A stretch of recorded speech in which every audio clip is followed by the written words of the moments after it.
Hi guys, so my name's Rose. I'm here with Project Artemis to answer all the questions you have about the meta going into the Mega format. So I've been playing in Japan with the Mega format for about a month now, and I have so much first-hand experience with it. Who better to tell you all about the format? I'm going to go over the winners of the format, the losers of this format, and just the general best decks I think going into the next format, like most underrespected ones especially. Hi folks, Sable here from Project Artemis. I just wanted to take a moment to say thank you to our sponsor Heavy Play for sponsoring the team and showcase off a few of their wonderful products that they make. Starting off, we have their deck box RFG Max. This is a wonderful little magnetic deck box, flip alcove with a picture display for you to showcase your favorite card.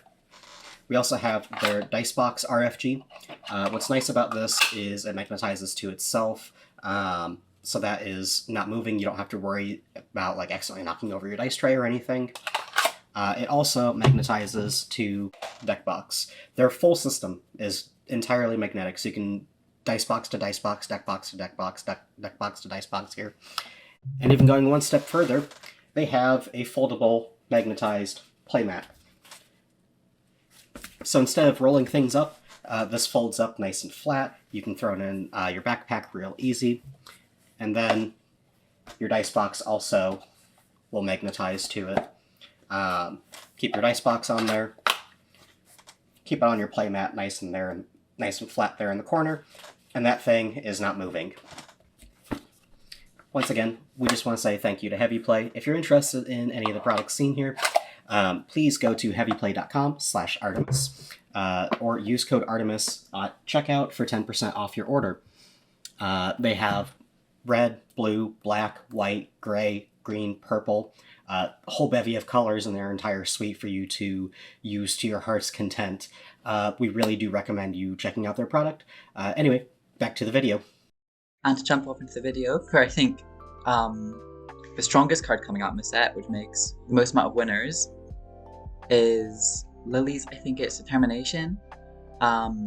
This card is absurd. I'm sure you've seen it everywhere online. This card is like genuinely amazing. So many decks are playing Professor's Research right now. It's just like a draw supporter without gaining anything from like the discard function of the card. Like it just like harms more than anything. Lily pretty much entirely fixes that problem by itself. Not only do you draw more cards, because like so many decks in this format want to say it's 6 prizes, you also like don't discard anything. It's such a good card. Even decks that don't want to discard things like Gardevoir are still gonna play this card. This also does create some format. Decks which don't gain anything from Lily lose out on other decks getting such a massive consistency boost. For some losers of the format, the new archetypes added are not looking so good, so I'm calling out you directly, Mega Lucario.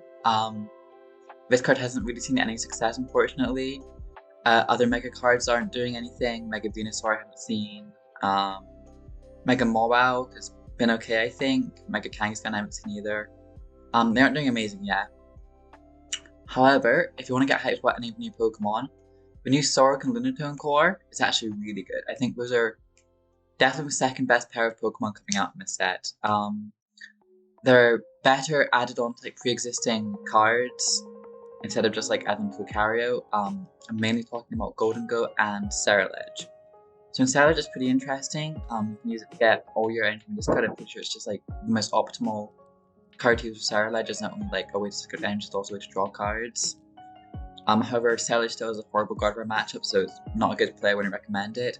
Golden Goat though, Golden Goat is looking very good with it. So these cards can serve like 3 different functions in the Golden Goat deck. But not only function as like a draw system, an extra draw system, because Golden Goat no longer has Visual Cloaks or Radiant Greninja, so it's kind of lacking in draw right. It also gets your energy from discards to like play around Iona, like Superior Energy Retrieval. And I think the greatest thing about it, the one that I haven't really talked about, is there's been this Golden Goat Fan Rotom deck, which basically uses Fan Rotom to like punch your opponent for 7 damage, kind of cheat a prize card without like putting a 2-prizer in play. The deck's really clunky because you have to put Arson in play, you have to get Fan Rotom in the active. It's not like an amazing consistency, and once Fan Rotom's there, it doesn't really do anything. It doesn't like draw cards, it's kind of there like filling the spot. The Sorok Lunatone combo, not only does it draw cards, It also it's not affected by weakness, resistance. The only condition for the Sork attack is put Lunta on the bench, and if you have Sork down, you can be using Lunta anyway. This Sork is a really good attacker in Golden Go, and I think a lot of people aren't going to realize it at first, but I think this is probably going to be one of the best ways to play the deck. I don't know what's strong. I'll talk about this later, but yeah, I'm very excited for this combo in Golden Go. Next, we get to probably the strongest Pokemon duo added in this set, the new Routes and Curlia. So we have Tress Elephant in the Room. Gardevoir is incredible right now. It's already arguably the best deck in format, and it gains so much with this new set. If you look at these cards individually, you've got, over here I guess, you've got the Routes. This first attack is really under-respected. Collect, draw a card, use it actually so much playing Gardevoir. If you miss Evo, it's probably going to be like the number 1 attack you're using. It makes starting Routes in this deck a lot better now. The collect, drawing that extra card is actually so good for trying to get like your Candy Gardevoir combo when you miss Team Evo. It means decks can be like a lot less reliant on Team Evo. Like let's say your turn 2 is like using Belief for 8 cards and then collect an extra card. You're going into your next turn with like a 10 card hand. The combo is just absolutely absurd. I think this Route is really under-respected. Next, we have Curlia, which somehow has an even better attack. Callsign. This card is also absurd, and I think it's going to allow Gardevoir decks to start moving away from this TM Evo engine that it's had before. Because you're basically putting your opponent on a timer, right? Use this attack, you get your Gardevoir EX, you get your Pheasantipity EX, you get your Screamtail. You're fully set up for the entire next turn. If your opponent doesn't Iona you, a lot of the times you just win the game on the spot. This Curlia attack is so impressive. Also has more HP, which we'll talk about later, because it's very relevant in some other interactions. But yeah, these are definitely Gardevoir's 2 best additions, just because these attacks are so good, right? The old Routes and Curlia useless attacks. This new Routes and Curlia, absolutely absurd. We're going to talk about some maybe possible cards that shouldn't be in Gardevoir, which is the Mecha Gardevoir and Mystery Guardian. So to start with Mecha Gardevoir, it's really difficult to get a good parallel for this card, because basically Mega Diancie is out here, which won't be out in the West when the new set drops, and Mega Diancie just completely mogs Mega Gardevoir. When it's got a Bravery Charm attached to it, it has almost the same amount of HP as Mega Gardevoir, with 350 HP effectively. It kind of functions as a really big attack. You're doing 240 damage for 2 energy. Also, it hasn't got a Dark weakness, which is really good for the card, because it means you can do well against Grimmsnarl and Charizard. The card is just incredible. So because of that, Mega Gardevoir hasn't really been played as much, so it's very hard to discern a good power level for the card. Right now I'm leaning towards it not being great, just due to the fact it's a stage 2, which doesn't draw you any cards, which doesn't sound amazing. I think if you want a positive of the card, in decks that play 2 or more Charm, you can remove a Bravery Charm for the card, because it kind of functions the same way, right? It's got a lot of attack, allows you to blow up stuff. I can definitely see place for it in lists, and I can see times where it's good. Just right now, I'm not too high on it, so definitely a lot of testing to discern whether it's good or not. I wouldn't be surprised if lists moved away from it. Next, we have Mystery Guardian. This card is definitely strong. It's just kind of a question of how many counts you want it in your deck, right? So Gardevoirs, it can take advantage of most of Artisan out of any other deck in the format. The deck loves Artisan. Not having Artisan down doesn't feel great for the deck.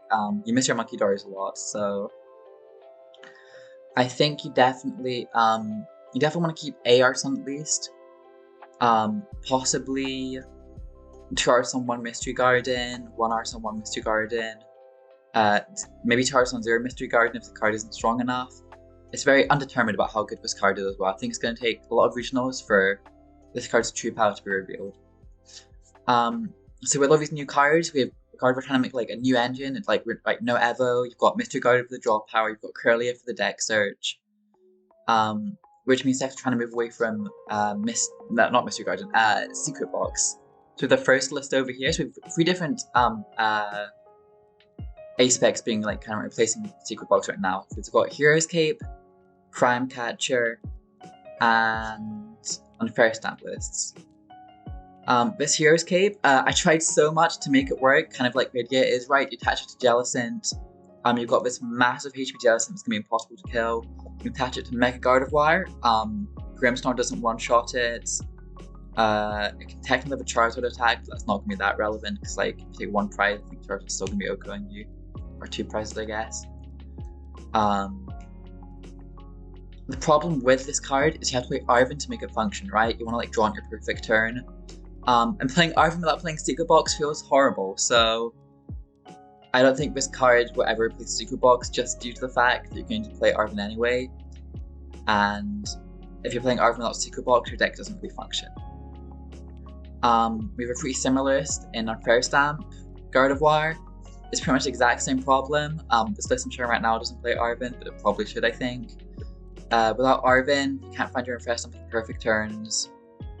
But without Arven, like, you're not really, like, drawing, like, you're not really, like, playing the game without Secret Box. If you're using Arven without Secret Box, you're just gonna have a dead hand. You're just kind of waiting for your opponent to OHKO you.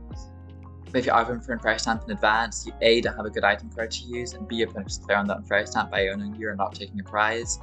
I think it's gonna be very hard to get good value out of this on Fair Stamp, and I wouldn't recommend it in your decks.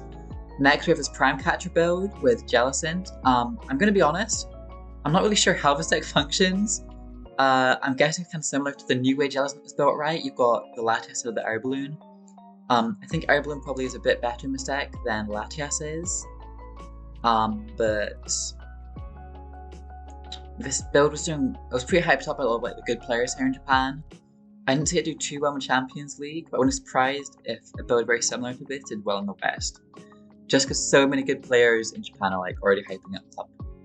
I'm not too sure about the purpose of Prime Catcher in this deck, to be honest. I know Latias is a good counter to Golden Go. With 2 Monkey Dories, you can OHKO Golden Go. I think I'm probably going to mess around with this deck a bit, but I'm not too hyped up on it. I'm not really sure how this deck functions, to be honest. Next, we have the list that did come second place in Champions League. This is one of my favorite ways to play the deck, right? So, Secret Box in the deck. I will say, I'm not sure how this person beat a single Poltnar. I'm not even sure of how good your Raging Bolt matchup is, because they're not playing the Clefairy. They're instead playing 4 Monkey Dory and a Klefki, which, in my personal opinion, I don't think is very correct. Especially because they're not playing 4 Dark Energy. Probably keep the Clefairy in your decks. There's also some other interesting choices, where they have 3 Gust cards, they've got no Suprod, and they also very notably have no TM Evo, while also playing Secret Box. I was trying to make a deck with no TM Evo. Unfortunately, I think your Poltnar matchup's just terrible. So instead of plugging this deck, I also played in Champions League, and I did fairly well. Going 12-3, I guess, spoilers for my next video. I really like this list I played. It's pretty fun, pretty similar to the deck that won. A few key differences. I've still got 1 Arven, because sometimes I'm not just going to grab it off Secret Box, I guarantee the item you need. I've also got the TM Evo still in the deck. I think those are the 2 main differences. I've also got 8 Energy and 4 Vessel, which I absolutely love. I think for TM Evo, like, you just need your Poltnar, right? I tried really hard to move away from it. It's really hard to use a deck without TM Evo. I'm personally, like, yeah, so here's my list I played. I really like it. I think it's one of the best ways to, like, kind of integrate the ways old Gardevoir would, like, win games and the way new Gardevoir would win games, right? I've kind of moved away from the TM Evo engine, only playing 1, but still there's an option against, like, Badoo decks or, like, Frillish decks if you need to use it for whatever reason. So yeah, I think those are my tier list about new Gardevoir builds, right? Secret Box, TM Evo deck still at the bottom, still at the top. Then Secret Box, no TM Evo, and then no Secret Box decks are probably interesting to experiment with, but I'm not sure if it'll do the best. I'm not too hyped up on it. Next, Poltnar is unfortunately still really well positioned, or I guess not fortunately, with whether you play it or not. This is a list that also came top 4 in Champions League. There's some interesting things going on here. We have the Airy, which I'm not sure how good it is. I think I played against someone, I played next to someone playing the same 60, and they airied their opponent. It was pretty funny.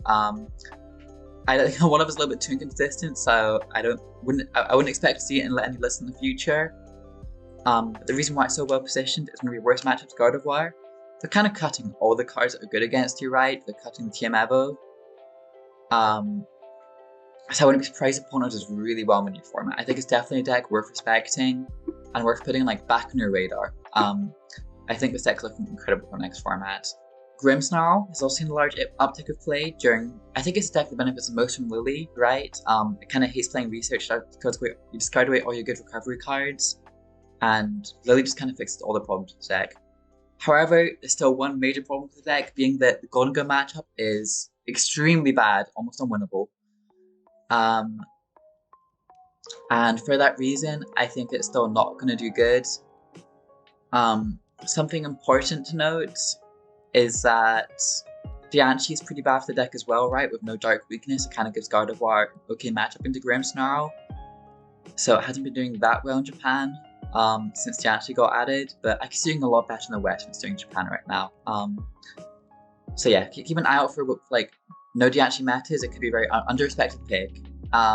We have a list here. I think it's a list that came top 4 in Champions League. We've got Psyduck, I'm not sure how good it is. Very notably, Grimmsnarl also got another big boost with a new Yveltal card, right? It's kind of miraculous, but we've got Free Retreat, which seems incredible for the deck. This list is still using Miraculous. I'm not sure the ability is worth playing Miraculous for. Maybe there's other reasons, such as Miraculous Grass typing being better. I think I favor Yveltal. We've got another list with like Yveltal right here.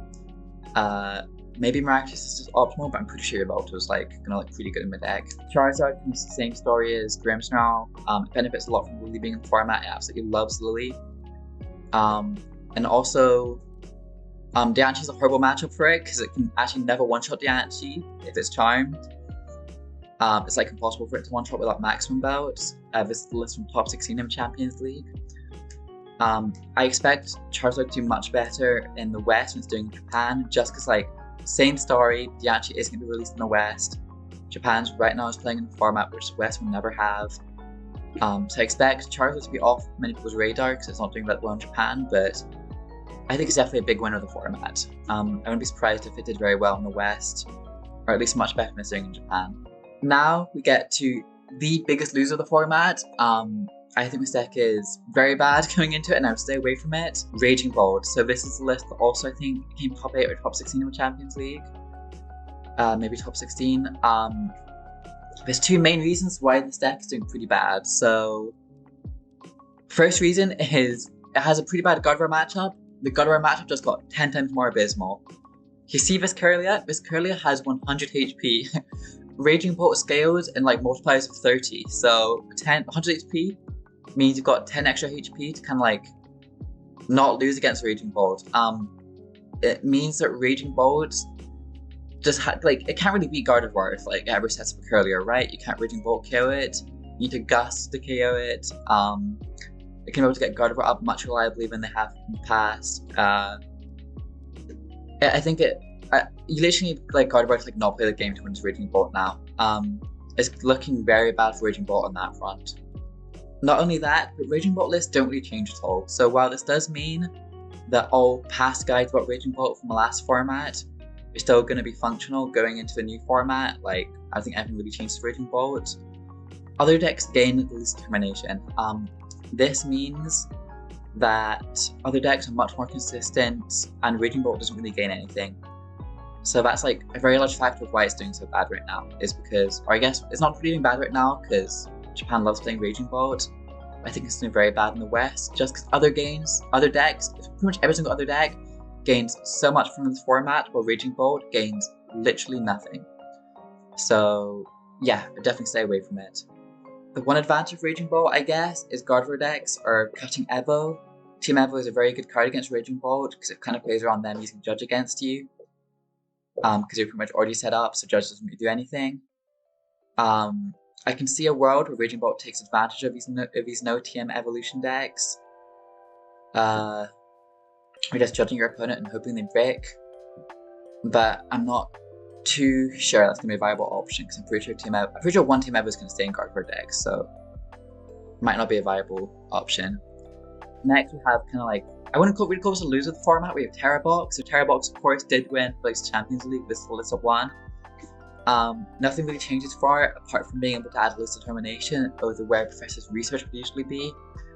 I think list determination is an okay boost for this deck. It doesn't really gain as much as other decks does. I think the reason why it did so well is because it was kind of like an underprepared meta, right? That's kind of why Terrabox is doing well in the West. is because the meta's underprepared for it. I think now decks are becoming more prepared for Terror Box. I've got more of a concrete plan against it. Terror Box isn't going to do so well, especially now that it's like done so well in the West, and now it's done so well in Japan as well. I think same story as always with Terror Box. It's going to do really bad in a prepared meta, pretty good in an underprepared meta. So I'd stay away from Terror Box until like later tournaments where everyone's forgotten about Terror Box again. So yeah, it's not looking great right off the bat, but maybe there's some hope for it in the future when everyone forgets about its existence again, like they seemingly have right now. So yeah, that was kind of my meta rundown. I think I covered all the meta relevant decks. Yeah, I mean, I haven't covered Stereotypes. I'm pretty sure that's everything done. I think I probably have so much experience playing this format. I think I've got a very good understanding of what's happening right now. I'm just happy to be able to share my knowledge to the world. We have a bunch of new guides coming out in the next format, so please stay tuned. I'm gonna have my Champions League run video coming up soon. Myself video you're not gonna want to miss, especially not playing Guard for the next format. I've got so much to yap about. It's gonna be a very high quality video, folks. Very high quality video. So yeah, thank you so much for watching, and I'll catch you in the next video. Yeah, bye bye.